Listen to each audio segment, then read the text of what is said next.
시작하도록 하겠습니다. 영얘기가 나온 김에 조금 더 이렇게 말씀을 드리게 되면은요, 하나님 그분은 완전하시다. 그런데 그거를 다른 측면에 이렇게 보면 이제 전부이시다. 하나님 전부이시다. 이 전부이신 하나님과 우리가 이제 관계가 맺어지려면은 전부이신 하나님은 우리에게서 뭘 받으시고 뭘 기대하실까요? 전부이신 하나님은 우리에게서 뭘 기대하실까요? 뭘 받으실까요? 전부이신 하나님 나에게서 뭘 받으실까요? 전부를 받으시는 거예요. 전부. 그럼 나의 전부여야 된다는 겁니다. 내가 전부를 드려야 된다는 거예요. 그럼 나의 전부를 드린다는 게 내가 뭘 드려야 된다는 이야기이냐, 내 재물의 전부이냐, 뭐 시간의 전부이냐, 뭐 관심의 전부이냐, 뭐 이제 이렇게 얘기를 할 수가 있을 텐데, 나의 뭐의 전부여야 될까요? 그러면 나에게도 전부를 받으시기를 원하시는 거예요. 그 전부가 무슨 전부일까요?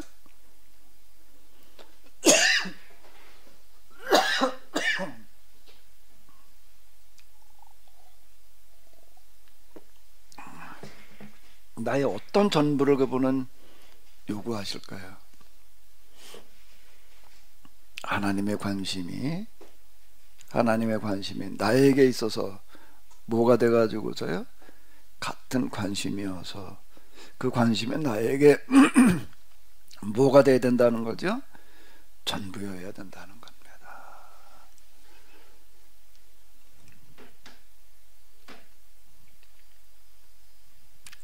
그게 하나님과의 관계 맺기에 있어서 기본인 것 같아. 그래도 또 이치에 맞아요, 이 얘기가요.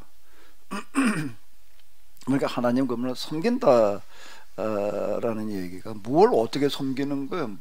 뭘로 섬겨요? 뭐 성전을 지어놓고 제사로 섬겨야 되나? 기도로 섬겨야 되나? 뭘로 섬겨야 되나? 근데 이거저거 다 좋은데 그 가장 먼저 그리고 기본적으로 뭐가 갖춰져야 된다고요? 하나님의 관심사가 뭐가 돼야 된다는 거예요? 나의 관심사여야 되는 거고, 그게 나에게 있어서 뭐가 돼야 된다는 거라고요? 전부가 돼 있어야 된다. 이제 성경에서 이렇게 보면 하나님께서 아브라함에게 본토 친척과 아비 집을 떠나라 그랬을 때 아브라함이 떠났다는 이야기는 굉장히 쉽지 않은 거거든. 그에게 있어서 다른 어떤 것보다 하나님의 관심사하고 아브라함의 관심사이고, 그거에 그는 모든 걸 다 그게 돼 있으니까 그 나머지는 자동적으로 따라가는 거예요. 그 나머지는 생명까지도. 왜 그게 나에게 전부라는 얘기는 그게 나에게 뭐가 되는 거지요? 존재 이유. 제가 이제 왜 내가 존재 이유 내가 이제 그 우리 노래 가사에도 좀 그 가사를 집어넣는 거는 그 뭔가 하면 나에게 존재 이유다. 포기되지 않는 마음, 견딜 수 없는 마음, 이런 얘기들이 이제 바로 이제 이걸 제가 좀 얘기해 보려고 했던 어떤 이런 건데요. 그 마음을 가지고 하나님의 마음, 하나님의 관심사가 나의 관심사가 돼가지고서 그거를 가지고 기도하는 그 기도가 응답된다는 이야기이지, 기도 응답이라는 얘기가 그냥 나의 이런저런 문제를 가지고 와도 기도하니까 기도하지 응답한다, 그러면 그게 이제 기복 종교가 되는 거예요.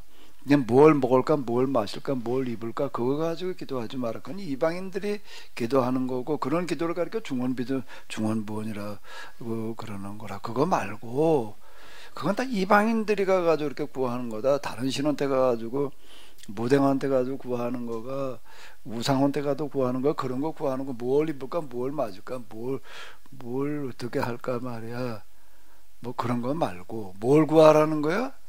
하나님 나라와 그 의라고 하는 거가 하나님 나라가 이 땅에도 실현되어지는 그 문제를 가지고 구해라. 그리하면 이 모든 것을 너희에게 더하시라. 구하라, 찾으라, 두드리라는 얘기도 그 얘기더라. 그냥 나는 많이 자꾸 많이 두드리고 많이 구하는데 이게 안 되는 거예요. 이게 그게 안 되면 어떻게 생각하는가? 기도가 부족해서 그렇지 뭐. 믿음이 부족해서 그렇지. 더 많이 하질 않아도 그렇지. 더 열심히 이렇게 하면 응답받을 거야. 자꾸 이렇게 생각을 하게 됐던데 그게 아니라 저희는 이렇게 말을 많이 하여 들을 줄 아느니라. 그게 아니다. 하나님과 뭐 말을 많이 한다고 들으시는 하나님이 아니라 단 한마디라 하더라도 하나님과 뭐가 같아져야 된다고요? 일치가 되어져 있어야지. 그게 하나님께 전달이 되는 거지. 그러니까 이건 뭐하고 똑같은가 라고 하게 되면은 TV나 라디오 그리고 요즘 이제 이 저기 이 무선 기기들 이렇게 보게 되면은 주파수가 맞아야 됩니다. 무선 마이크도 그렇고 무선 마이크 제가 이 카메라 가지고 녹화하고 그러려고 이렇게 보게 되면 갖다가 무선으로 하는 게 그냥 덮어놓고 그냥 켰다고 되는 게 아니라 뭐가 맞아야 되는 거지? 이 송신기와 수신기 사이에 뭐가 맞아야 되는 거야? 주파수가 맞아야 되는 거야.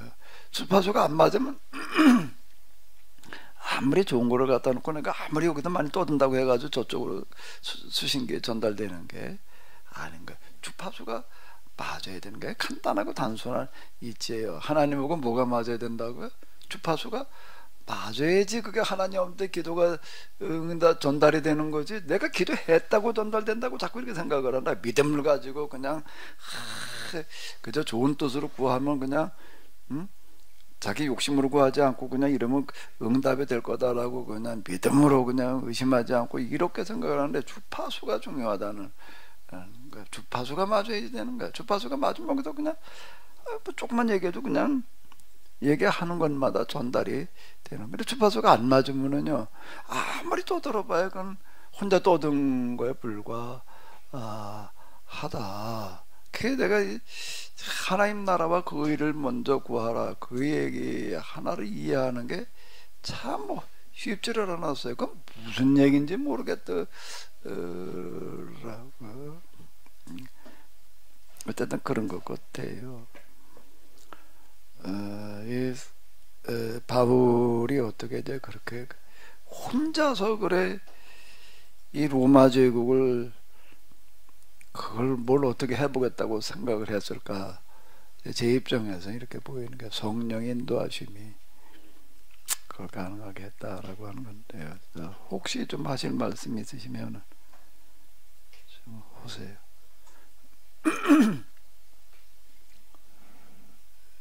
진상희 집사님은 어떻게 먼 데서 여기까지 왔는데 한 말씀 하셔. 일단 마이크 좀 잡아봐요. 진상희 집사님, 내가 뭐 이렇게 부담을 가져. 마이크 일단 잡아요. 진상희 집사님은 어디 기도를 뭘 어떻게 해서는지 좀 얘기 좀 해봐요.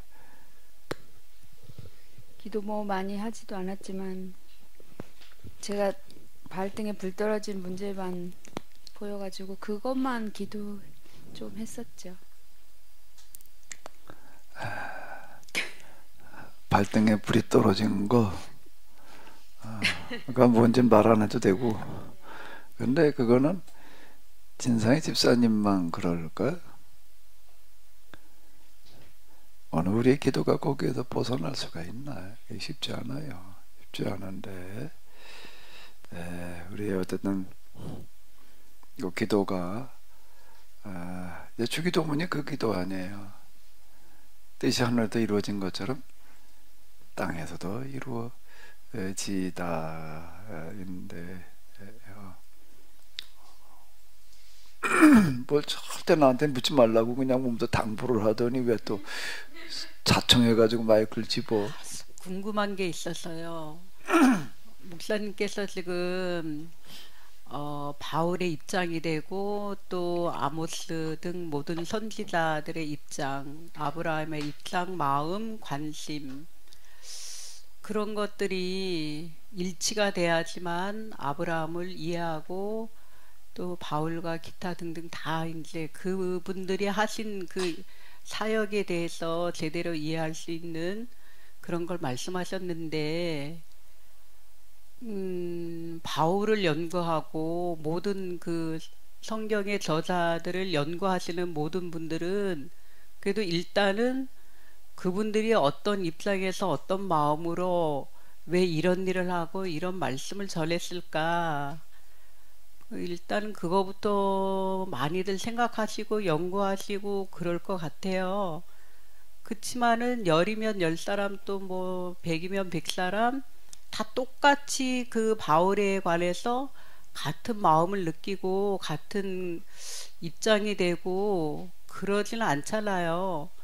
바울이나 누구를 연구하시는 분도 바울의 마음을 이해하려고 하고 연구하려고 하겠지만은 그렇다고 연구하시는 분들이 모두 똑같이 그 마음이 일치되지는 않을 것 같은데 그런 거는 어떻게 그럼 이해를 해야 될까요? 내가 이제 대학원 다닐 때 아퀴나스를 가지고 이제 논문을 썼는데요. 그럼 학교 3학년 때부터 내가 이제 아퀴나스를 가지고 씨름을 했으니까 신학대전도 읽고 또 그때 아퀴나스에 관한 책들 뭐 눈에 띄는 대로 좀 이제 읽어요. 근데 아퀴나스에 대해서 이제 아퀴나스 이런 사람이었다 여러 사람들의 의견도 이제 일단 듣는 게 이제 중요하니까 이제 그게 누적이 된다고요. 누적이 돼가지고 또 아퀴나스에 또 이제 그 개인적인 어떤 그런 면면들 이런 것들도 뭐 이제 있고 그 중에는 그의 또 사상 뭐 기타 등등 뭐 여러 가지 아퀴나스와 관련되어진 이것저것 있다 보면 이제 내가 아퀴나스에 대해서 좀 더 이렇게 지식이 내 데이터가 이제 늘어나잖아요. 그리고 이제 그런 입장에서 내가 이제 아퀴나스를 염두에 두면서 뭐 이렇게 생각을 하고 뭐 썼는데 아퀴나스가 뭐라 하려고 했더니 이런 거다. 여러 이제 의견들을 이제 수합을 해가지고 거기서 이제 이렇게 해가지고 또 난 내 나름대로 드는 생각을 가지고 이제 이렇게 하는 거거든요. 근데 지금 내가 돌이켜 놓고 보게 되면은 정작 근데 아퀴나스 입장에서 내가 그래도 많이 이렇게 계속 그렇게 하죠, 당연히. 근데 아퀴나스의 마음이라고 하는 거를 내가 느껴봤는가? 그건 전혀 딴 얘기예요. 아퀴나스의 입장을 내가 상정하고 생각한 거였지. 그게 내가 가슴으로 와닿고 느끼는 거하고는 다른 쪽 얘기더라고요. 지금 뭐 사실 그거는 성경으로 더 얼마 오게 되면 또 성경에서 누구 관심 가지고 또 그렇게 접근하는 사람들이 이제 많이 있었죠. 인물일 수도 있고 책일 수도 있고. 그런데 그게 이제 좀 구분되어지는 부분들이 뭔가 하면 그렇게 접근에 들어가서 이제 만나는 거 하고 그들을 내 안에서 가슴으로 만나지는 거하고는 좀 다르더라. 내가 이제 다시 얘기를 하게 돼 에스라에 대해서 이제 에스라에 대해서 내가 이렇게 하는 거야. 그 내가 이제 관해서 하는 거와 에스라에 관해서 하는 거와 에스라를 말하는 거하고는 다르다. 특히 이 부분은 뭐 다른 어떤 것들은 몰라도 하나님에 대해서는 하나님에 대해서 말하지 말고 특히 성경을 해석하고 설교하는 사람은 어떻게 해야 된다? 하나님을 말해야 된다. 그건 너무 다르더라. 하나님에 대해서 나는 실론으로 나는 접근에 들어간 거야.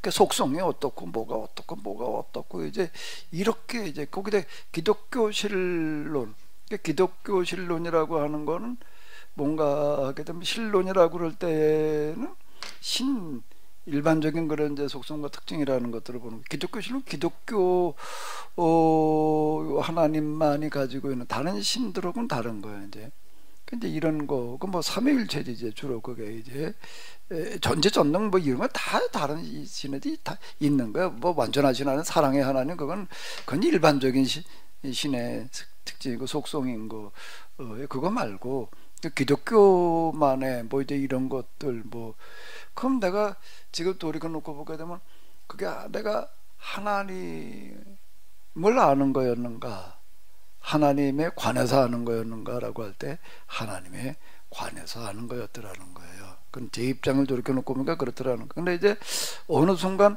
어떤 일이 일어나고 보니까 하나님을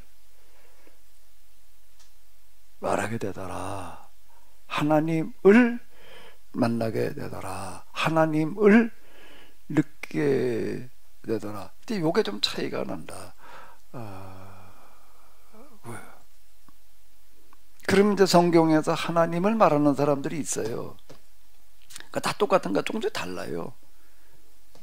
다 똑같지는 않아요. 아모스가 만나는 하나님, 호세아가 만나는 하나님. 그럼 그 차이점이라고 하는 것은 뭐의 차이입니까? 그가 처해 있는 상황과 부딪힌 문제의 차이예요. 거기에 공통적으로 끌려가는 공통 분모라는 게 있다. 그럼 많은 부분은 그 부분에 있어서는 공유인 거예요. 단지 지금 처해 있는 상황, 부딪힌 문제, 그리고 또 뭐의 차이인가 하게 되면은 그 사람이 가지고 있는 독특한 개인적인 성품과 성향, 지식 체계라고 하는 게 차이가 나는 거예요. 드고아의 목자 아모스의 글을 보게 되면 굉장히 고치를 나하고 비슷해. 그래서 이런된 언어로 말하는 게 아닌 거예요. 거친 언어로, 유목민의 언어로 말하는 거예요. 유목민이었으니까. 유목민의 언어로 말까 바산의 암소들아 이러고 나가는 거예요. 그 귀족 부인들 바산의 암소들아 이렇게 부른다. 오늘 우리가 가지고 있는 번역은 좀 그래도 좀 순화시켜서 번역을 해놓은 건데, 성서의 가난한 사람들이라고 하는 책을 쓴 그 서인석 교수, 서강대 교수였던 분인데요. 그분 가톨릭 신분가 아마 가톨릭 서강대가 가톨릭 학교니까 그럴 거예요. 그분은 아모스를 가지고 많이 얘기를 해요. 근데 아모스서를 그분은 이제 지금 우리가 가지고 있는 이런 번역이 아닌 사역을 했습니다. 개인적으로 번역을 한 거예요. 개인적으로 이제 이게 현재 지금 나와 있는 개신교에서 쓰는 성경도 그렇고 가톨릭에서 쓰는 성경의 번역 가지고서는 안 되겠다 싶어가지고 아모스서를 따로 별도로 번역을 해가지고 하는데, 거기에는 그냥 육중문자 그대로 집어넣어놨어요. 무슨 연드라예요. 아주 고대하게 이게 이제 아모스를 제일 그래도 가까이에서 표현한 거였겠다라고 이렇게 생각이 되는데요. 내가 그렇게 생각하게 된 이유는 뭔가 저한테도 최초로 코하마르 야훼가 경험되어질 때 내가 굉장히 놀라고 당황했어요.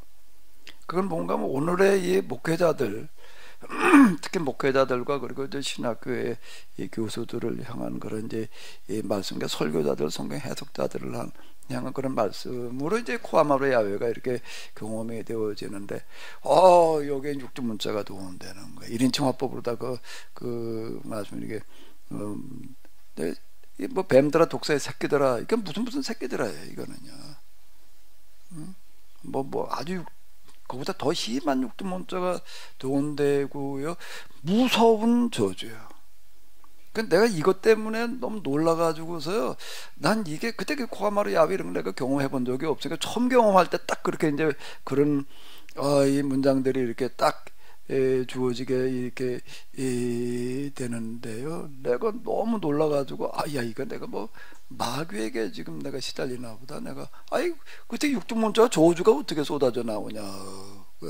이거 육두문자와 저주 때문에 내가 이걸 받아들이기가 굉장히 힘들었어요. 그 이제 그게 나중에 계속 그런 상태가 반복되어지면서 야, 오늘 우리를 향한 하나님의 진노가, 분노가 이 정도로구나 라는 걸로 내가 지금 이해를 하고 있는 건데요. 그게 좀 다른 것 같아. 왜 슬그머니 갔어? 또 한마디. 예? 뭐 그래서 어떻다고 이제 좀 또 안 된 부분은 뭐예요?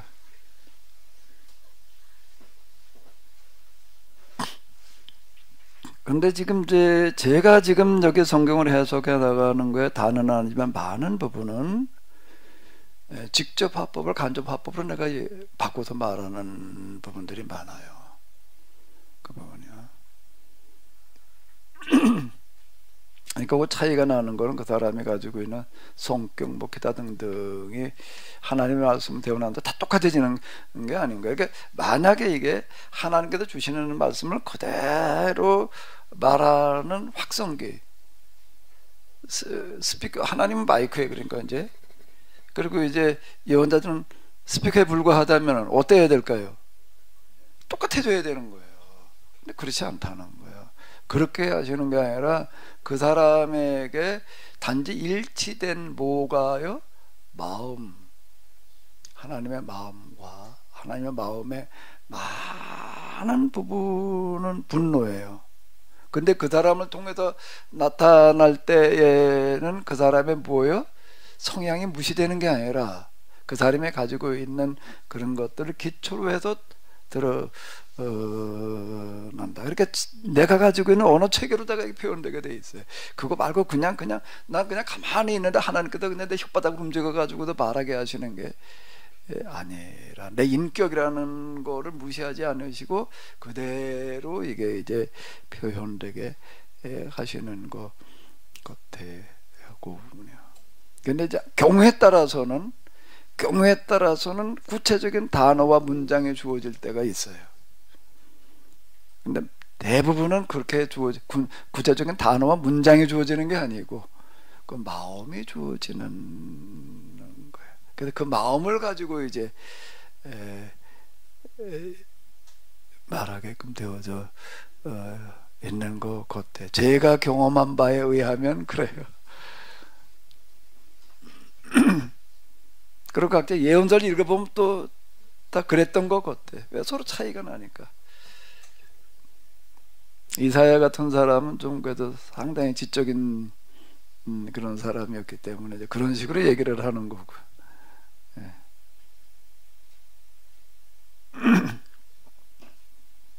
제일 이제 거친 표현을 쓰는 사람은 이제 아모스.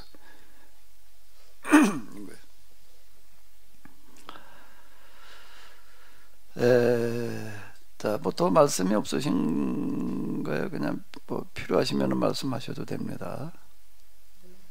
말씀을 또 기대하고요.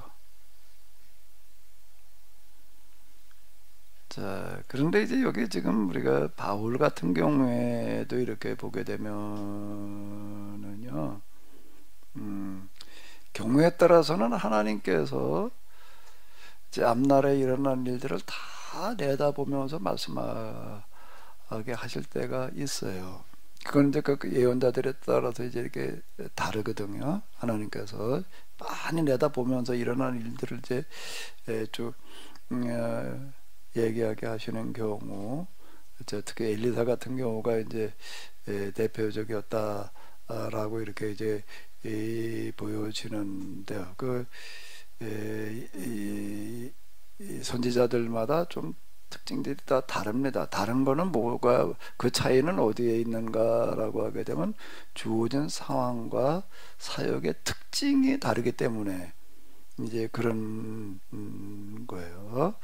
그래서 이제 엘리사 같은 경우에는 다 내다보면서 이제 얘기를 하게 하시고 이제 그러는데요. 이제 많은 경우에는 거기까지 안 가고 또 필요할 때는 이제 그렇게 내다보게 하실 때가 이제 있습니다. 그건 제가 전에 이제 말씀드린 대로 어느 순간 뭐 눈이 좀 밝아지니까 그냥 거리에 있는 사람들이 다 동시에 다 보이더라 말이야. 그들이 무슨 생각을 하고 있는지, 무슨 뭘 하러 지금 어디로 가고 있는지, 그 사람이 앞으로 뭐가 어떻게 될지, 이가 이제 어느 사람에게만이 아니라 동시에 다 보이더라. 그 많은 사람은 내가 누구를 집중을 하게 되면은 그 사람 중에서도 지금 이 사람이 지금 뭘 하러 가고 있는 거지. 근데 그게 보이는 거고, 이제 이런 식으로다가 이제 되는 어떤 이런 것들을 경험하면서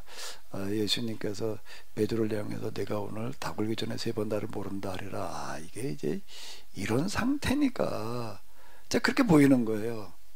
그렇게 보이는 상태가 있는 거예요. 그러니까 이제 이렇게 이 얘기를 하시는구나 라고 이제 제가 이렇게 이제 경험으로 잠깐 그렇게 이제 경험했는데, 그건 하나님께서요 어떤 사람에게 늘 그렇게 보이게 해 놓으시는 게 아니에요. 그게 필요할 때 그걸 보게 하시는 거지.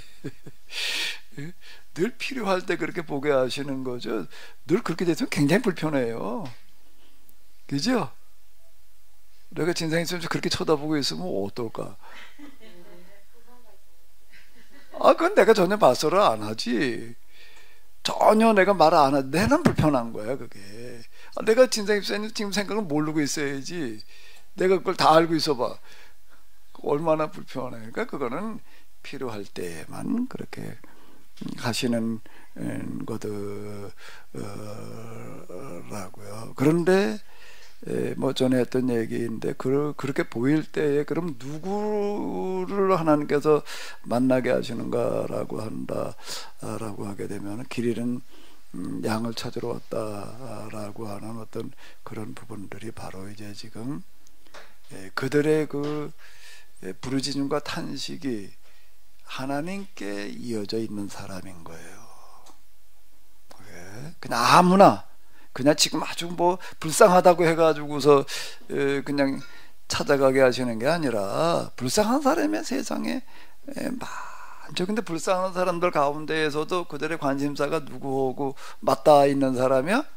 하나님과 맞닿아 있는 사람. 그게 이제 예수님께서 나인성 과부를 만나시는 이야기가 그 이야기더라고요. 그냥 지나가시다가 나인성 과부를 만나가지고 그냥 아들을 살려주지, 불쌍해서 그냥 과부가 남편 없이 그냥 아들 하나 데리고 살다가 그 자식이 죽었을 때 그냥 그 담장이 끊어지는 그 울부짖는 것이 불쌍하셔서 저는 그렇게 보이는 거예요. 그래서 불쌍하셔서 그럼 예수님께서 장례식 나눌 때마다 다 그렇게 찾아가시나? 그 얘기가 아니라, 그럼 죽은 사람마다 다 살려주셨나? 아니라 그 맞닿아 있는 뭐가가 있는 거더라고요. 그 부분에 그게 이제 여리고 도상의 이제 바디메오였던 거고, 그게 삭개오였던 거고, 이렇게 이제 그게 다시 이제 보이는 어떤 이런 건데요. 근데 이제 지금 그 다 특징들이 있는데, 이제 저희 같은 경우에 이렇게 보게 되면은 내가 예상하고 기대하던 것과는 너무 다르게 가더라. 그걸 미리 하나님께서 알게 하실 수도 있을 텐데요. 많은 경우에는 그러시는 것 같아요. 그러니까 바울의 예를 보더라도 바울의 가장 큰 염원은 뭔가 하게 되면, 관심사 염원은 여기 지금 동방 선교를 끝내고 이제 어디로 가는 거죠? 서방 선교예요. 동방 선교는 안디옥을 발판으로 해가지고서 추진을 했었어요. 이제 나머지 서방 선교, 동방 선교는 문화적인 이유 때문에 중요해요. 이거 히브리 문화권, 헬라 문화권, 특히 헬라 문화라고 하는 거가 로마 제국을 지배하고 있었기 때문에 이 헬라 문화권에 대한 선교, 히브리 문화권이라고 하는 거, 이게 수리아라고 하는 얘기는 히브리 문화권을 얘기를 하는 거. 예루살렘, 수리아는 히브리 문화권을 얘기를 하는 거고, 이제 에베소부터 이쪽 알렉산드리아까지는 헬라 문화권을 이야기를 합니다. 여기 이제 동방이라고 이렇게 불렀거든요. 동서를 나누는 기준은 어디죠? 여기 그래서 현재도 그렇게 구분이 되는 것 같아요. 동양과 서양을 나눌 때 이제 동서양을 나누는 기준 이제 여기로 잡아 놨는데요. 동방 선교를 마치고 나서 그냥 서방 선교로 가야 될 터인데, 서방 선교는 이제 로마 문화권이에요. 로마 문화권이고, 사도 바울은 동방 선교도 중요하다. 이게 헬라 문화권 선교가 이렇게 되는 건데, 근데 여기 지금 고린도에서 2년 그리고 에베소에서 3년여 동안 집중적으로 선교를 하는 거는 헬라 문화권에 대한 선교였다. 그게 이제 나중에는 이제 저희 사도 바울의 헬라 문화에 세례를 줬다, 기독교 문화로 바꿔놨다, 이제 이렇게 얘기를 하는 거거든요. 서방 선교는 이제 라틴 문화권이에요. 그러니까 라틴어 사용 지역이에요. 여기는 이제 물론 헬라어도 쓰이긴 쓰였지만은 주로 라틴어 문화권이고 서방 선교고, 여기야말로 이제 로마 제국 선교가 되는 거예요. 여기 헬라 문화권 선교고 로마 제국 선교. 그러니까 이게 중요하지요. 그러니까 여기에 대해서 많은 관심을 가지고 이제 동방으로 끝나지 않고 서방까지 가야 된다. 자, 이렇게 보고 이제 로마도 보아야 하리라. 로마로 가고자 하니까 여러 번 했었으나 갈 수가 없었다. 이제 이렇게 로마서에서 얘기를 이제 이렇게 한다. 그러니까 서방 선교의 발판을 어디로 잡자는 거예요? 로마 제국의 수도의 로마의 어느 교회? 로마 교회를 발판으로 해서 이 서방 선교를 펼쳐 나가야 된다. 그 스페인, 포르투갈, 프랑스, 그 당시 서바나라고 이렇게 불렀는데, 그러니까 이제 브리테니카 저 위에 이제 영국 여기까지 이제 이렇게 지금 이제 그 유럽 이제 서유럽 쪽이 되겠는데, 그쪽 선교에 대해서 이제 이렇게 치중을 하려고 그랬던 거가 사도 바울의 염원이었다는 거예요. 근데 이거보다 더 중요한 거가 이제 이제 이 유대인들에게 다시 한번 내가 가서 복음을 전하는 거다 라고 하는 거예요. 그게 염원이지만 그보다 더 중요한 거, 그래서 이제 이거를 선교가 이제 자기에게는 기회가 오지 않을 거다라고 생각을 해가지고 로마서를 3개월 동안을 썼다.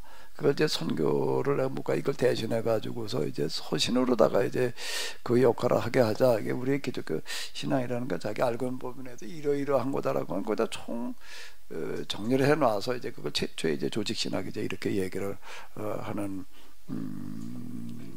거예요. 그랬는데 그 이제 지금 뭐 예루살렘 올라가면 내가 살아올 가능성이 없다고 보는 거예요. 그 죽으러 가는 거예요. 그 로마서는 유언서신이다 이렇게 볼 수가 있는데, 그 이제 또 로마로 또 예루살렘으로 올라가는 길에 이제 가지 못할 장애물들이 많았습니다. 첫 번째는 뭔가 배 타고 가려고 그랬는데 배에서 유대인들이 이제 암살하려고 그런다라는 정보가 들어온 거예요. 그럼 가야 돼 말아야 돼?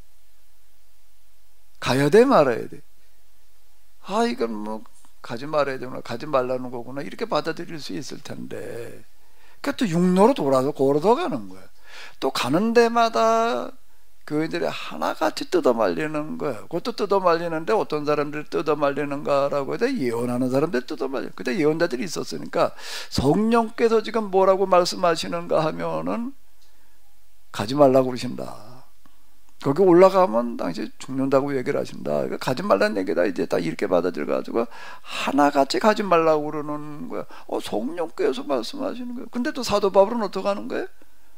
그걸 무릅쓰고 가는 거예요. 그건 우리가 앞에서도 얘기를 했잖아요. 우리가 그렇게 되면 이거 하나님께서 그냥 가지 말라고 그러더라고 그러고 포기했을 때 그게 아닌, 난 죽기로 각오했단 말이야.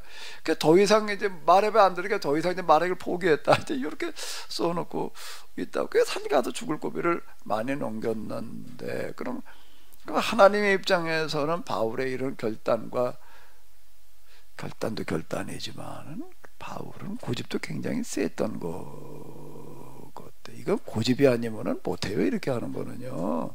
그 유대인들이 그렇게 난리를 치는데도 뭐 그냥 그 밀고 나가는 이걸 보게 되면은 그 아주 고집에다가 또 뭐가 있었을까? 똥고집 뒤에다 붙인다면은 또 하나 붙인다. 불통이야. 고집 불통. 뭐라고 얘기를 해봐도 안 통해. 그러는 데가 이 사람은 정말 있었던 거. 고집 불통이야. 거기다 똥고집 불통이라고? 그 똥고집은 뭐야? 그 똥장 왜 붙은 거지? 어쨌든 정말 이 사람은 고집불통이었던 거. 이런 바울을 하나님께서는 어떻게 받아들이시나? 뭘 받아들이시는 거죠? 그 중심을 받아들이시는 거야. 그래서 그냥 그걸 죽을 고비에도 죽도록 내버려 두지 않으시고 좋은 쪽으로 끌고 나가셔서 공회에서 총독과 고위직들에게 또 왕들에게 여러 차례 공식적으로 말할 수 있는 기회를 주셨다. 그러니까 사도 바울은 자기 그 다메섹도상의 경험을 몇 차례 얘기를 하잖아요. 그 예루살렘 거리에서도 한번 얘기를 했고, 또 그리고 총독들 앞에서 또 얘기를 하고, 그때 총독이 얘기하고, 야, 네 시기 널 미치게 했다. 뭐 자기 하나님은 그렇게 만났다, 이렇게 부활하지 예수 좀 만났다 그러니까 이제 뭐 네가 뭐가 좀 미친 소리 하고 있단 말이야, 이렇게 얘기를 할 정도로다가 그 열정적으로 자세하고 길게 얘기를 했다는 얘기가 이렇게 되는 건데, 그런 기회로 그걸 활용을 하시는 거예요. 근데 여기까지가 아니야. 여기까지가 아니고 그 다음에 뭐죠? 서방 선교의 길로 인도해 주시는 거야. 근데 그거는 바울이 여기까지 내다보고 예상했을까? 2년 동안을 가이사랴에 그냥 머물러 있어야 됐고, 그 나머지 과정인데 바울아, 네가 힘내란 말이야. 네가 요대 얘기하던 것도 황제 앞에서도 증거해야 하리라. 여기까지는 얘기하셨지만 구체적인 건 얘기하시는 게 아닌 것 같아요. 그리고 그런 과정도 뭐예요? 배가 가다가 그냥 이렇게 풍랑을 만나가지고 이러고 가는 거야. 이러고 가는데, 근데 여기 딱 거기가 어디였지? 아까 이름이 뭐였더라? 아뼈 광장까지 갔는데 로마 교회 교인들이 영접을 나와 있는 거예요.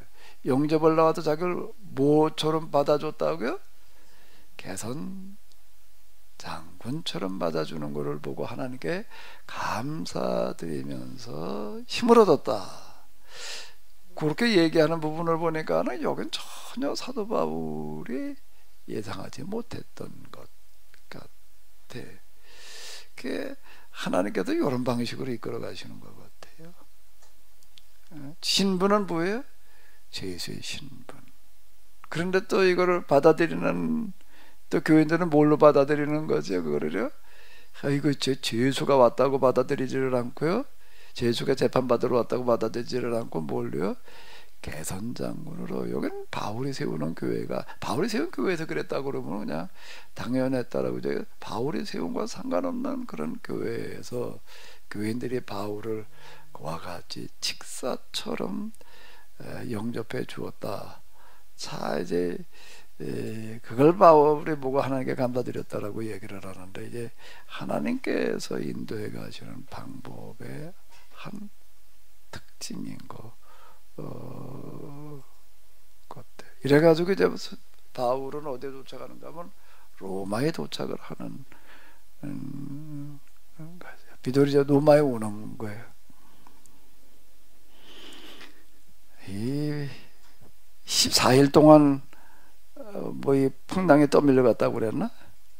광풍에? 유라굴로 광풍에 그냥 14일 동안 그냥 사경을 헤매다가 또 여기 멜리데에 가가지고 3개월 동안 또 그래도 융수한 대접을 받다가 뭐 자 이러고 있는 거죠. 하나님은 항상 우리가 생각하고 예상하는 것과는 다르지만은 우리가 최선을 다하려고 하다 보게 되면은 가장 좋은 길로 인도해 주시는 것 같아요.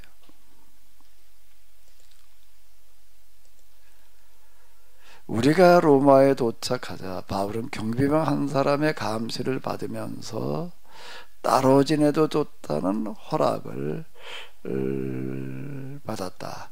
요 15절은 로마 교회에서 이제 바울을 대해주는 것을 말하는 거고요. 그 다음에 16절은요. 누가 그렇게 해줬다는 얘기가 되는 걸까요? 로마 제국에서 이제 바울은 재판을 받으러 왔거든요. 재판을 받으러 왔는데 감옥에다 가두는 게 아니고 감옥에다 가두는 게 아니고 어떻게 했다는 거죠?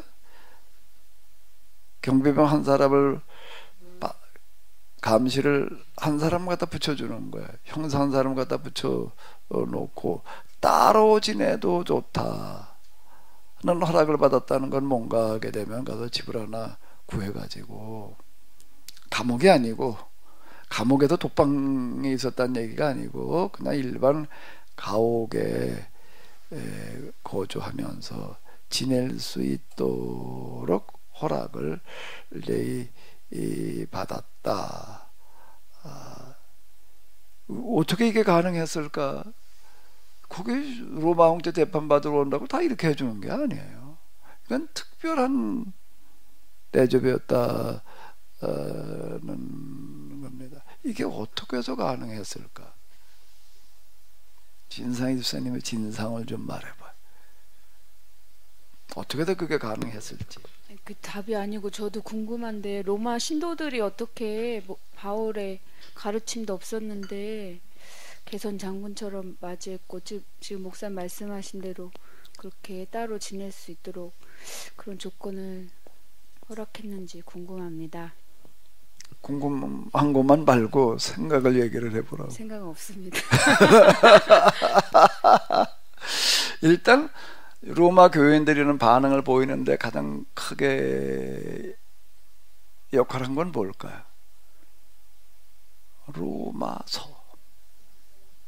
로마서는 이미 전달되어 있었거든요.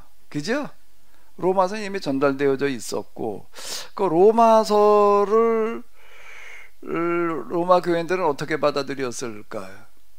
어떻게 받아들였을까요? 거기도 다양한 계층의 사람들이 있는데요. 그 교인들이, 그건 유대인도 있고 이방인도 있고 이제 아마 주로 이방인들이었을 거예요. 아직까지는. 근데 이 사람들이 이걸 어떻게 받아들였을까요? 사도 바울에 대한 소문이 이미 이렇게 들어서 딴 사람들 몰라도 교인들은 아는 거예요. 야, 저게 기독교를 박해던 사람들이 박해던 사람들이 저렇게 돌변해가지고서 그냥 생명을 걸고 지금 유대인의 박해를 반대로 받으면서 복음을 전하는 사람이 있다. 그건 뭐 이제 다 아는 얘기인데, 근데 그 사람의 편지가 온 거예요. 편지가 왔는데 이렇게 보니까 얇은 문안 편지 수준이 아니야. 뭐가 한 권 왔지요? 책이 한 권 온 거예요. 책이 한 권 온 거야. 그거는 기독교 최초의 기독교 신학이야. 이제 이걸 담아놓은 책이 한 권 온 거예요. 그 두루마리로 갔다라고 할 때 그 두루마리가 큼직한 두루마리라고요. 편지 수준의 두루마리가 아니야. 이거는 책 한 권이 온 거예요. 그걸 사람들이 읽으면서 어땠을까요? 근데 그 편지라는 게 뭐예요? 그들의 가슴 속을 파고 들어간 게 뭐였을까? 유언이었다는 거예요. 유언 편지였다는 거예요. 참, 이게 로마에 오고 싶어 했는데 그걸 포기하고 지금 이제 예루살렘으로 저 죽음의 길을 떠나가면서 지금 남겨놓은 거다. 이거가 당연히 그런 얘기 가지고 간 사람 다 얘기했을 거 아니에요. 그 누가 가지고 갔지? 베베였나 누구야? 그러니까 다 얘기를 하죠. 이러이러하단 말이야. 다 이제 그러니까 다 알아요. 다들 아이고 저 바울은 참 어쨌든 우리에게 이렇게 마지막으로 이런 편지를 남겨 줬구나 그랬는데 그러고 나도 여러 해가 지났는데 무슨 소문이 들려오는 거예요? 그 바울이 죽지 않고 살았다. 가이사랴 감옥에 있다. 그가 또 소문이 또 나죠 당연히. 그래 지금 그 로마 황제에게 상소를 해서 여기로 재판받으러 온대더라. 이게 전달되는 거죠. 전달되더라. 그 언제쯤 오냐? 그건 몰라. 그래. 지금 그가 이제 바람이 전해주는데 뭐라고 전해주는가 하게 되면은 가까이 멜리데 섬에 와가지고 지금 겨울을 나고 있다. 이제 월동이가 이제 풀리면 곧 올 거다. 그까지 전달됐다가 이제 또 그다음 또 바람이 전달해 주는 거야. 뭐라고? 지금 거기서 또 이제 오고 있다. 근데 지금처럼 정확하게 며칠 며칠 이렇게까지는 이게 예측하기가 어려. 그 당시 배라는 게 뭐 그렇게 가고 싶은 대로 그냥 딱 맞춰 갈 수 있는 게 아니니까. 그게 이제 거기 무슨 새 여인수 뜰에서 타바르네라는 곳에 와가지고서 맨날 며칠을 기다리는 사람들이 있었단 말이야. 바울을 이렇게 기다리면서 거기 와도 맨날 며칠을 묵으면서 기다려주는 사람들이 있었다. 그 얼마나 많은 사람이 왔는지는 모르지만 우리가 온다는 말을 듣고가 이제 그렇게 전달됐다는 얘기가 이렇게 되는 거죠. 그러니까 아페오 광장이라고 하는 데에서 자기를 맞아주더라. 뭐처럼? 개선장군처럼 맞아주더라. 이건 이제 교회가 보인 반응이고요. 그래서 이렇게 맞아. 근데 이제 그 로마 제국에서는 왜 이 사람한테 이런 특혜를 베푸? 이건 특혜예요. 다 이렇게 해주는 게 아니야. 당연히 예수로 재판받아야 되니까 어디가 있어야 되나? 감옥에 들어가 있어야 되지. 근데 감옥에 갖다 넣지를 않고 어떻게 사람만 하나 딸려 보내가지고서는 너 거주하고 싶은 데 가서 거주해 그랬다는 거예요. 저기 따로 지내도 좋다는 허락을 받았다는 얘기가 이제 그 얘기 예요. 그 집은 어떻게 구했을까? 그건 당연히 로마 교회 이제 그 교인들이 뭐 어떻게 해가지고 어디 하나 집을 하나 구해줬겠지. 그 당연히 그랬을 거 아니야. 아니면 복두방에 갔을까? 복두방에 가가지고 월세 알아봤을까? 그건 아닐 거 아니에요. 그렇게 그건 그런데 근데 왜 로마 제국에서 이런 특혜를 베풀어 줬을까? 그 설명이 없어요. 설명이 없으니까 이제 진상 입사님은 이제 생각을 해봐야지. 생각 좀 해봐요. 머리가 없다고 그러지 말고. 바울이 그 요즘으로 말하면 사상범처럼 어떤 영향력이 커서 정치범? 정치범이죠. 정치범이야. 형사범이 아니야. 인형사범이 아니라고요. 이거 정치범이니까 그것도 하나의 이유가 있대요. 이장 잡범이었으면은 그 어디 살인 강도나 저지른 사람 어림도 없는 얘기지. 그러니까 이게 정치범이야 이제. 정치 사상범이야 이제. 그 또 다른 이유는 그렇다고 해가지고 이렇게 해주나?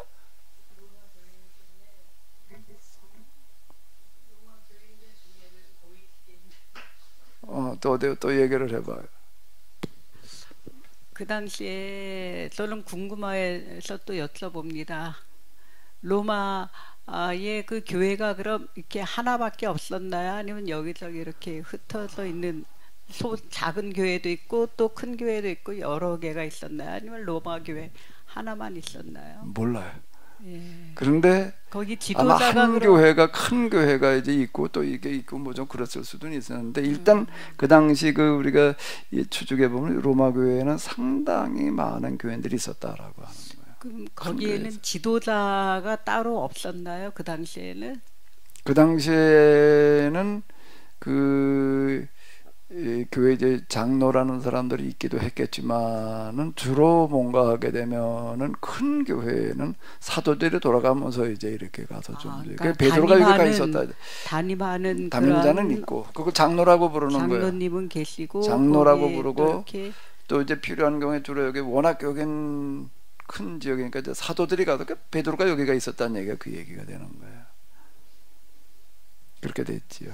알렉산드리아 이런데 큰 지역은 이제 주로 그 에베소에는 아예 그냥 요한이 가서 붙박이로다가 이제 있었고 그래서 예, 로마에 있는 성도 신도들 중에는 그래도 고위직에 있는 고위직을 갖고 있는 그런 신도들도 꽤 있었을 것 같아요. 그 당시 정황을 볼 때. 그러니까 그런 분들이 이제 또 로마서를 또 읽고 여러 가지 상황에서 바울이 어떤 분인지 아니까 또 정부의 거기 관계자들에게 바울이 이러이러하니까 그를 뭐 그렇게 감옥에 넣어서 감시할 대상은 아니다. 종교적인 문제이지 다른 문제는 아니니까 좀 선처를 바란다. 뭐 그런 식으로 좀 하지도 않았을까. 예, 그래요. 이렇게 머리를 이제 굴려봐요. 뭐 절대 뭐 시키지 말라고 그러더니 시키지도 않았는데 왜 뭐 또 이제 머리를 또 굴려봐요. 또 굴려봐. 또 뭐 때문에 가능했을까? 아주 중요한 게 하나 남았어요. 요건 빠뜨리면 안 될 사항이 하나가 남았어요. 지금 그런 것들도 다 이제 맞는데요. 또 하나. 우리가 그걸 다 이제 이게 모르니까 얘기를 안 해놓고 있으니까 그걸 이제 우리가 어떻게 이렇게 선처를 베풀었다 그런 얘기는 없어요. 그러니까 이제 생각을 해봐야지 뭐. 그러니까 이제 그 바울이 지금 로마 황제한테 상소하면서 거의 이제 그 지도자들이 그 사도 바울을 소개하는, 그러니까 그것이 또 영향을 미치지 않았나 하는 생각도. 예, 그 얘기는 곧 이제 누구죠? 그렇게 구체적으로 얘기를 한다면은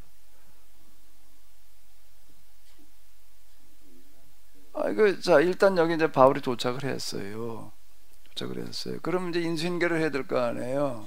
인수인계를 해야 된다고요. 인수인계를 할 때 이제 다 뭐 이제 거기에 죄목 뭐 기타 등등 이제 죄수로 간 사람이 바울 혼자만이 아니에요. 다 인수인계를 한다. 그건 누가 하는 거지요? 인수인계 누가 하는 거예요? 그 인솔자가 누구였어요? 율리오였나? 율리오라는 사람이.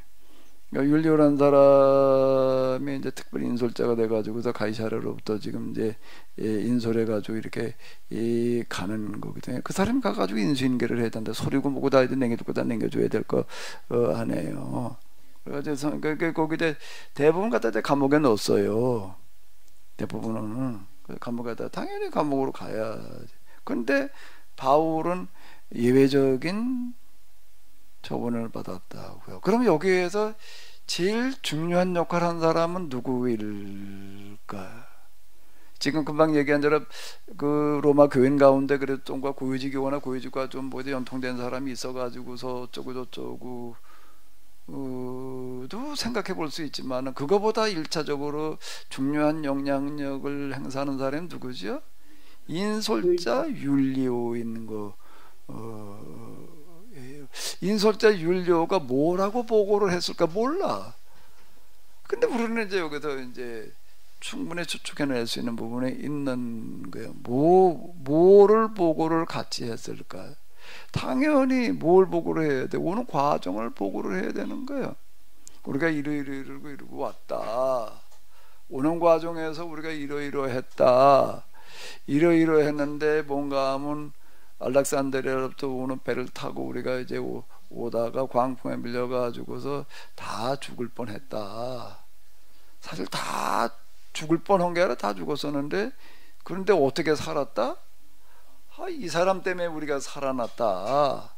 이 사람 때문에 우리가 파손될 수밖에 없는 배에서 살아났는데 그 14일 동안이라 그렇게 뭐 앞에 보이지도 않았다라고 하는 데에서 그 나무배가 목선이 견뎌낸다는 거는 사실상 어렵게 그래 희망을 다 포기했다는 얘기죠. 그 얘기예요. 그런데 그건 기적으로밖에는 설명이 안 된다. 사실 우리가 거기서 살아나는 거는 기적으로밖에는 설명이 안 되는데 거기에 바울이라는 사람이 있었다. 이 사람이 말하기를 자기 기도했더니 그가 믿는 하나님이 너희 가운데 한 사람 죽지 않게 하겠다라고 얘기를 했대더라. 근데 그걸 어떻게 믿어요? 그거 뭐 내가 믿는 하나님이 나한테 그 하나님은 비율로 직접 얘기했으면 몰라도 바울이 그렇게 들었다는데 그걸 어떻게 믿어? 그런데 그 사람의 말은 정말 사실인가? 우리가 거기서 살아난다라는 것도 불가능한 일이었는데 그게 가능했어. 우리 어느 섬에 도달할 거다는데 그것도 그대로 됐고, 그 다음에 또 중요한 건 뭐예요?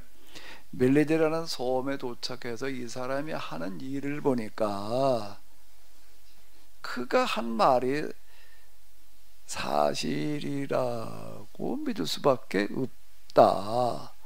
왜? 뱀에 물렸다가 멀쩡해지는 이런 거, 또 거기 보블리오라는 추장의 부친을 고치는 거, 그 사람만이 아니라 또 뭐야? 성에는 모든 병자들을 고쳐놓는 바람에 우리가 거기서 석 달 동안 아주 그냥 융숭한 대접을 받고, 여기에 오는 물자까지 거기서 다 그냥 그 섬에서 다 제공을 해줘가지고서 우리가 이렇게 올 수가 있었다. 근데 이 사람의 제목이라고 하는 거는 사실 뭐 이거 로마법하고는 전혀 저촉이 되지 않은 그 사람 유대 사람인데 그들의 그 종교적인 문제 때문에 시샘 때문에 일어난 어떤 그런 거였고, 뭐 아무런 뭐 우리 법에 의하면 아무런 문제들 그런 게 아니다. 이 사람이 황제한테 상소한 거는 그 안에서 뭐 그 유대 사람들이 예루살렘에 가가지고 재판받게 하자 그러다 죽이려고 그러다 보니까 이제 이렇게 그냥 로마 황제한테 상소를 했을 뿐이다. 당연히 보고가 들어가야 되죠. 그게 그 사람이 해야 될 의무예요. 이거는요, 사실 그대로. 그럼 이걸 접수받은 사람도 저런 그게 그대로 이제 어디까지 전달되는 황제한테 가는 거예요. 황제도 나중에 뭐 재판할 때 뭘 가지고 재판을 해요? 이걸 가지고 재판을. 거기도 이제 빌릭스였나 베스도인가 보낸 그 이제 서신이 있을 거 아니에요. 이 사람이 이래서 그걸 보냅니다. 뭐 그런 거기에 적혀져 있는 제목도 보고, 그리고 인솔자 율료가 지금 쭉 그걸 가지고 재판을 할 거 아니에요. 당연히 그거 없이 그냥 그냥 뭘 가지고 재판을 해? 그냥 그냥 물어나 보고 재판을 하는 건 아닐 거고. 그러니까 접수받은 사람이 이렇게 볼 때에 이 사람은 좀 우리가 많은 선처를 베풀어 줘도 될 만한 사람이다. 그리고 그건 아마 율료가 또 그렇게 요청했을 수도 있어요. 이 사람한테 그렇게 좀 별일 봐주는 게 좋겠다라고 얘기했을 수도 있고, 기타 등등의 종합적으로 작용을 해가지고서 그게는 뭔가 경비병 한 사람만 그냥 딸려보내가지고 거주하고 싶은 곳에 로마시라고 하는 영역을 벗어나지 않는 범위 내에서 독립된 가옥에 자유롭게 거주하게 하자라고 이렇게 결정을 내렸다라는 이야기가 이게 되는 거죠. 물론 하나님께서 하시는 일인데 하나님께서 그냥 무조건 그냥 아무렇게나 막 하시나? 우리의 상황 속에서 하시는 건데, 그 결국은 사도 바울이 심은 거대로 된 거예요. 그 얘기라고 보면은 될 것 같고요. 이게 이제 우리가 이런 걸 통해 가지고서 그냥 스스로 읽고 끝나지 말고 실제 일어났던 사건에 우리가 좀 다가가 보는 거, 그걸 재구성이라고 그러잖아요. 그걸 우리가 좀 이렇게 해보는 거죠. 아마 근데 재구성을 너무 소설화시키면 곤란해. 추정 가능한 범위 내에서 뭐가 좀 어디까지는 몰라. 근데 이제 그 범위 내에서 이제 우리가 이렇게 추정에 들어가 보는 게 필요하지 않을까. 그래 이제 하나님께서 이런 방식으로 이끌어 가시는 거야. 그걸 우리 그래야지 알지. 그 그냥 결과만 가지고 얘기를 하고 끝나버리면 뭐 어떻게 얘기를 해요. 이렇게 좀 접근을 해봐야지. 재구성이라는 부분은 굉장히 중요한 거 같아요. 바울은 도착한 지 사흘이 지났을 때 그것 유대 지도자들을 모으고 말하였다. 지나거나 도착한 지 사흘이니까 무슨 얘기가 되는 거예요? 3일 지나서 활동을 시작했다는 게 도착하자마자 시작을 했다는 거예요. 예? 그러니까 3일 지나서 뭘 한 거죠? 3일 지나서 뭘 한 거예요? 유대인 지도자들한테 좀 모이라고 통지를 했다는 거예요? 지도자를 모아놓고 말을 했다는 거예요? 여기 뭐라고 나와 있어요? 모아놓고 얘기를 했대요. 모아놓고. 그리고 3일 지난 다음에 사람들이 모였다는 얘기예요. 그러니까 아침에 얘기하고 저녁에 왔다는 얘기일까요? 미리 얘기를 했다는 얘기죠. 좀 언제까지 좀 와주면 좋겠다라고 유대인 지도자들을 모으고 말하였다. 그러면 이게 유대인 지도자들, 그 로마에도 유대인들이 많았어요. 그 유대인 추방령도 내리고 글라우디오 때 이제 유대인 추방령을 내렸다 뭐 이런 얘기도 있고 이제 그러다가 이제 추방령 풀린 거거든요. 풀려서 이제 다시 이제 올 수가 있었는데 그러니까 유대인 지도자들을 이제 모은다는 얘기가 그냥 덮어놓고 그냥 오라고 그런다고 오는 게 아닌 거예요. 그 사람들 그 무슨 근데 이게 이 사람들은 왜 모였을까? 그러면은 물론 오라고 통지를 했겠지요. 사도 바울이 갈 수 있는 데는 지금 매여 있는 몸이니까 갈 수가 없으니까 좀 와주시면 고맙겠다 이렇게 물론 얘기를 했겠죠. 그러니까 바로 연락을 했다는 얘기가 되는 거예요. 바로 연락을 했다라는 거니까 이건 이제 뭔가 하면 사도 바울은 가가지고 내가 이제 어떻게 활동을 해야 되겠다, 뭘 해야 되겠다는 거가 미리 다 어떻게 했다는 얘기죠. 생각을 해 주었었다는 얘기가 되는 거예요. 그리고 이제 어쩌면은 바울은 이제 율리오에게 부탁했을 수도 있어요. 가가지고 나를 좀 어떻게 하게 해달라? 어떻게 하게 해달라? 감옥에 수감돼 있으면 아무것도 못하는 거거든요. 그러니까 얼마나 가야 될지 몰라도 그 시간이.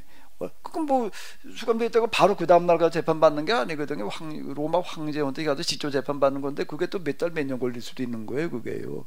그럼 그게 그냥 또 그냥 멀거리 그냥 그 감옥 생활 자체가 뭐 부담되고 싫어서가 아니라 그렇게 되면 아무런 활동을 못 한단 말이에요. 활동을 못하는 거예요. 그러니까 우리가 이걸 가지고 이렇게 전후를 미루어서 놓고 본다면은 다 모에 있다는 얘기가 되는 게 사도 바울의 계획 속에 있었다는 얘기예요. 내가 가가지고서 이렇게 좀 활동 재판 받고 난 다음에 이게 아니라 그 전에라도 내가 좀 뭔가 할 수 있는 범위로 활동을 해야 돼. 아주 사도 바울의 특징이 그런 사람이에요. 이 사람은 아주 뭐 무시로 기도해라 뭐 기회를 어떤지 못 어떤지 이런 사람이라는 걸 잘 이렇게 엿볼 수 있는 거. 그러니까 이미 다 계획 속에서 움직였다는 얘기니까 미리 어떻게 했다는 얘기가 되는 거죠. 손을 좀 썼다는 것도 가능할 것 같아. 누구한테 손을 썼을까? 율리오는 그래도 좀 율리오도 바울 때문에 산 사람이니까. 그러니까 무리한 부탁을 하는 것도 아니야. 무리한 부탁을 하는 것도 아니고 할 수 있는 범위 내에서 요 정도 좀 선처해 줬으면 좋겠다. 이유가 뭐? 나 이거 그 감옥에서 답답하게 그렇게 지내 좀 편하게 그렇게 얘기를 하는 게 또 아닌 거예요. 그러니까 틀림없이 또 무슨 일이 하나 우리가 상정해 볼 수 있을까? 무슨 일을 상정해 볼 수 있을까요? 이 사람들은 광풍에 밀려가지고 떠내려가다가 죽을 고비 있다가 바울 때문에 살아나가지고 멜리데 섬에서 얼마를 지냈어요? 3개월을 지냈어요. 그럼 3개월 동안 사도 바울은 뭘 했을까? 아무 얘기가 없지. 그럼 멀거니 그냥 가만히 놀았을까? 당연히 이제 주일날 예배는 드렸을 거고, 그리고 사도 바울 성교에 그냥 가만히 뜨뜻한 방 안에 앉아가지고서 그냥 그걸 뒹굴뒹굴 했겠어요? 아니지. 당연히 거기서 또 그냥 전도를 했겠지.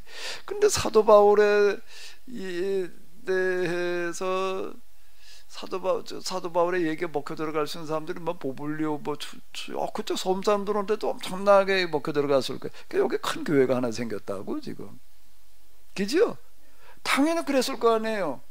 아이, 사도 바울이 가는 데마다 교회를 세워놓고 가는데 그걸 그냥 갔을 리가 없잖아. 석 달 동안은 멀거니 그냥 마스크 쓰고 그냥 입 다물고 있지는 않았을 거 아니에요. 당연히 여기서 뭘 해놓고 가요? 교회를, 여긴 아마 그 소음사람도 거짓한다 교인이 됐을 것 같은데 왜 추장의 부친도 났어. 오는 게 병자들이 다 났어. 그러면 그 얘기, 낫다는 얘기 자체가 뭘 말하는 거죠? 그 말 속에는 뭐가 세워졌다? 교회가 세워졌다. 그 교인 가운데에 또 토박의 교인도 있지만 무슨 교인도 생겨났을까? 같이 동행하던 사람들, 이 사람들 바울을 보니까 또 바울을 통해서 일어난 일을 보니까 또 바울이 하는 일을 보니까 어떻게 됐을까? 당연히 또 어떻게 하는 사람이 나왔을까? 결신자가 나왔겠죠. 그 중에 누구도 포함될 수가 있었을까? 율리오죠. 이렇게 부하나가면 소설인가? 그러니까 하나님께서는 참 이런 방식으로 일을 만들어 가시는 거예요. 아마 로마 교회에 바울이 지금 여기 와서 머무르고 있다, 언제쯤 도착한다라고 하는 소문이 들렸다는 얘기인데 그 소문을 누가 내줬을까? 누가? 율리오겠지. 그 사람은 공적인 채널을 가지고 있는 사람인 거예요. 그게 지금 공적인 채널. 그러니까 거기에다가 이제 로마 교회 보내는 무슨 한마디도 같이 이제 요즘 우편이야, 우편. 여기 우편 제도가 다 있었거든요. 여기는요. 그렇게 그 소문이 그냥 바람결에 날아가진 않았을 거고, 이게 바람을 타고 가기엔 조금 멀어. 저쪽에서 오했다고 여기가 들리는 그런 거리는 아니니까 그 전달책도 틀림없이 율리오가 했을 가능성이 높은 거고, 그 바울이 이렇게 따로 거주할 수 있게 하는 데에도 율리오의 역할이, 그때 그는 고위직의 로마 군인이죠. 고위직에 들어가는 장교거든요. 장교이니까 이런 일들을 적극적으로 나서서 조선하지 않았을까. 그 이유 중에 하나는 바울로부터 받은 바 은혜도 있지만은 틀림없이 뭐가 됐을 가능성이 높아요? 교인이 됐을 가능성이 높죠. 사도는 빌립보에서 감옥에 갇혔다 가지고 간수 전도를 해놓잖아. 근데 그냥 넘어갔을 리가 없어. 바울이 아주 그냥 붙들고 늘어져서라도 복음을 전해놨을 거. 그때 12시에요. 또 이거 박훈님 목사님 후계자가 나오셨네. 예, 12시랍니다. 어떻게 해야 돼요? 예, 좀 쉬었다가 또 밥 먹고 하도록 하겠습니다.